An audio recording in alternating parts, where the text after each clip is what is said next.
샬롬 로중 읽어주는 제입니다. 오늘은 7월 11일 월요일 로중입니다.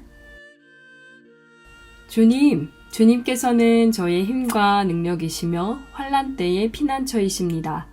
예레미야 16장 19절. 우리는 사방으로 죄어들어도 움츠러들지 않으며 답답한 일을 당해도 낙심하지 않습니다. 고린도후서 4장 8절. 주님을 힘입어 힘내는 하루 되세요. 샬롬 하울람. 새로운 한 주가 밝았습니다. 이번 한 주도 우리 서로 공동체 모두가 함께 말씀을 읽고 묵상하고 또 기도하면서 하나 되었으면 좋겠습니다. 오늘 함께 읽은 말씀, 특히 우리 가르침의 본문은 고린도 후서 4장 8절인데요. 한번 사도 바울이 어떤 행색을 하고 다녔을지 상상해 봤으면 좋겠어요. 깨끗한 옷에 좋은 교통수단들을 이용하면서 여가 활동도 하고 이러며 살았을까? 그러지 못했을 것 같아요. 그 긴 거리들을 여행하면서 늘 초췌하고 꾀죄죄하고 남들 보기에 좀 우스꽝스러워 보일 때도 있지 않았을까 싶습니다. 그런데 바울은 그 속에서 예수의 능력이 나타난다고 믿었어요. 고린도전서 1장 25절을 보면요. 예수의 십자가는 연약함의 상징인데 하나님의 위대한 능력이 그 연약함을 통해 나타났다. 이렇게 바울이 가르치거든요. 그러니까 지금 전도자로 전 세계를 떠돌고 방랑자처럼 살면서 바울이 하나 딱 잡고 있었던 것은 하나님의 능력이라고 하는 건 인간적인 화려함이나 그런 권위 혹은 능력 있음 이런 거랑 아무 상관없다는 확실한 믿음입니다. 그래서 오늘 가르침의 본문과 같은 이야기도 할 수 있는 건데요.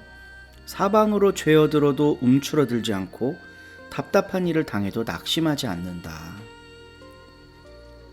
사람들이 보기에 연약해 보이고 초라해 보이고 우스꽝스러워 보여도 그 안에서 예수의 능력이 나타나면, 하나님의 능력이 나타나면 아무 문제 없다. 이게 바울이 가지고 있었던 믿음입니다. 오늘날 우리들은 바울의 이 믿음을 공유하면서 살 수 있을까? 초라하고 연약하고 보잘것없고 남루한 인생 가운데 하나님의 능력이 나타난다. 이런 믿음 갖기가 1세기보다 더 어려운 현실인 것 같습니다. 가르침의 본문 다음 절을 보면요.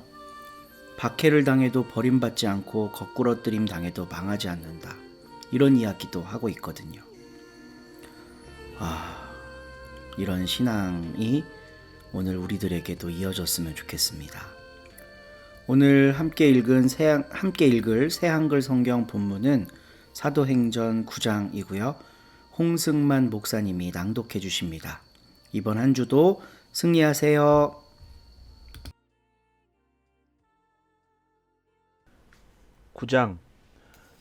사울은 주님의 제자들에게 여전히 살기를 품고 씩씩거리며 위협하고 있었다.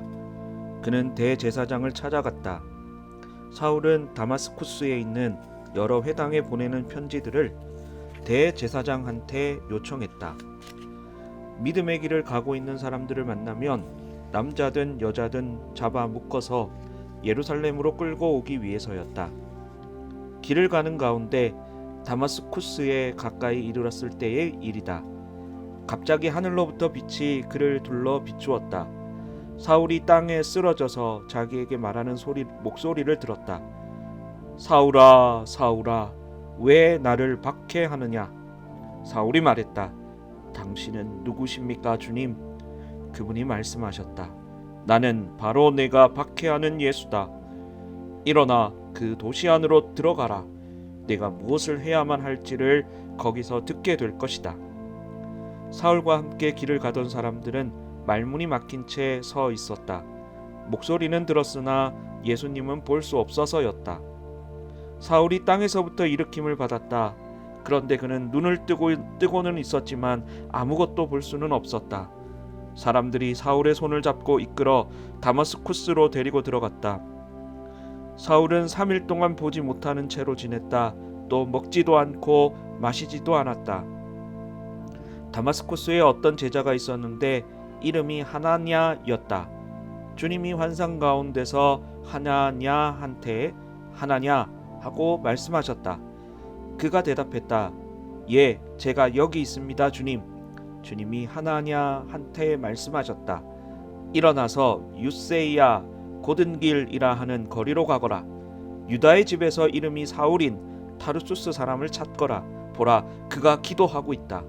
그는 환상 가운데서 하냐냐라는 이름의 남자가 들어와 자기에게 두 손을 얹어 안수하여 다시 보게 해주는 것을 보았다. 그러자 하나냐가 대답했다. 주님, 많은 사람이 이 사람을 두고 하는 말을 들었는데 그는 예루살렘에서 주님의 성도들에게 온갖 나쁜 짓을 저질렀다고 합니다. 그러고는 주님의 이름을 부르는 사람들을 모두 잡아 묶을 권한을 대제사장들한테 받아서 여기에 와 있습니다. 주님이 하나냐한테 대답하셨다.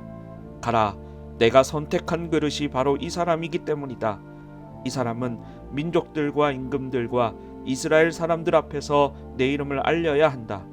그가 내 이름을 위해 겪어야 할 온갖 일을 내가 직접 그에게 보여줄 것이다. 그러자 하나냐가 떠나서 그 집으로 들어갔다. 그리고 사울에게 두 손을 얹어 안수하고 말했다. 사울 형제님, 주님이 저를 보내셨습니다. 예수님, 곧 형제님이 오던 길에 나타나셨던 그분이 말입니다. 형제님이 다시 보고 성령으로 가득 차게 하시려는 것이지요. 그러자 곧바로 사울의 두 눈에서 비늘 같은 것들이 떨어져 나갔다. 사울이 다시 보게 되었고 일어나 세례를 받았다. 그리고 음식을 받아서 먹고 다시 힘을 얻었다. 사울이 다마스쿠스에 있는 제자들과 함께 며칠을 보냈다. 그리고 곧바로 여러 회당에서 예수님을 두고 이분이 하나님의 아들이시다 하고 선포했다. 듣고 있던 사람들이 모두 얼떨떨해하며 말했다. 이 사람은 예루살렘에서 이 이름을 부르는 사람들을 모조리 잡아 없앴던 사람 아닌가요? 여기서도 그 일을 하려고 온 것이 아닌가요? 그들을 잡아 묶어 대제사장들 앞으로 끌고 가려고 말입니다. 사울은 더욱더 힘을 받았고 다마스쿠스에 자리 잡고 사는 유대아 사람들을 혼란에 빠뜨렸다. 이분이 그리스도이심을 입증했던 것이다. 제법 여러 날이 지났을 때 유대아 사람들이 사울을 없애려고 함께 못된 일을 꾸몄다. 그런데 그들이 꾸민 못된 일이 사울에게 알려졌다. 그들은 사울을 없애려고 성문들까지 밤과 낮으로 지키고 있었다. 사울과 제자들이 사울을 모셔다가 밤에 성벽을 통해서 소쿠리로 달아내려 빠져나가게 해주었다. 사울이 예루살렘에 이르러 제자들과 어울리려고 애썼다. 그러나 모두가 그를 두려워하고 있었다. 사울이 제자라는 것을 그들이 믿지 못해서였다. 그런데 바르나바가 사울을 붙들어다가 사도들을 한테 데리고 갔다. 그리고는 길에서 어떻게 사울이 주님을 뵙게 되었는지와 또 주님이 사울에게 말씀하셨다는 사실을 이야기해 주었다. 어떻게 사울이 다마스쿠스에서 예수님의 이름으로 거리낌 없이 말했는지도 이야기해 주었다. 그리하여 사울이 사도들과 함께 지내며 예루살렘에 드나들었다. 그러면서 주님의 이름으로 거리낌 없이 말했다. 사울은 그리스말을 쓰는 유대아 사람들한테 말을 건네기도 하고 논쟁도 했다. 그런데 그들은 사울을 없애려고 손을 썼다. 형제 자매들이 이것을 알아차리고는 사울을 데리고 카이사레아로 내려가서 그를 타르수스로 떠나보냈다. 그렇게 하여 교회는 유대아와 갈릴레아와 사마리아 온 지역에 걸쳐서 평화를 누리며 굳게 세워져 갔다. 또 주님을 두려워하며 나아갔고 성령님의 격려 덕분에 계속 커졌다. 베드로가 온 지역을 두루 지나서 룻다에 자리 잡고 사는 성도들한테까지 내려왔을 때의 일이었다.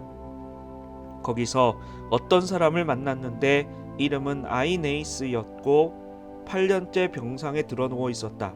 마비증에 시달리는 사람이었다. 베드로가 그에게 말했다. 아이네이스, 예수 그리스도님이 그대를 낫게 해주십니다.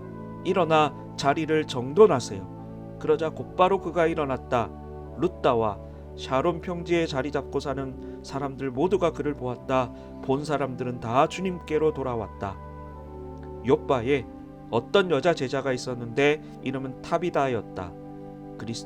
그리스어로 옮기면 도르가이다. 이 여자가 한 착한 일과 구제 활동은 수두룩했다. 그런데 그 즈음에 이 여자가 병약해져서 죽은 일이 일어났다. 사람들이 그 여자를 씻겨서 위층 방에 눕혀두었다. 룻다는 욥바에서 가까웠다. 제자들이 베드로가 욥바에 있다는 소식을 듣고서 두 사람을 베드로한테 보냈다. 그 둘은 베드로한테 사정사정했다. 머물거리지 말고 우리 있는 대로 건너와 주세요. 그러자 베드로가 일어나서 두 사람과 함께 갔다. 베드로가 도착하자 그들이 그를 위층방으로 모시고 올라갔다. 그러자 남편 여인 여자들이 모두 베드로 곁에 서서 울었다. 또 도르가가 자기들과 함께 있을 때에 만들어준 통옷과 겉옷을 다 보여주었다. 베드로는 사람들을 모두 밖으로 내보내고는 무릎을 꿇고서 기도했다. 그리고는 시친 곁으로 돌아와서 말했다. 타비다, 일어나세요. 그러자 타비다가 눈을 떴다. 그리고 베드로를 보더니 일어나 앉았다. 베드로가 손을 내밀어 타비다를 일으켜 세웠다. 그리고 성도들과 남편 여인 여자들을 불러들여 타비다가 살아있는 것을 보여주었다. 이 일이 욥바 온 지역에 알려져서 많은 사람들이 주님을 믿게 되었다. 베드로는 욥바에서 가죽 다루는 사람 시몬의 집에 꽤 여러 날 머물게 되었다. 아멘.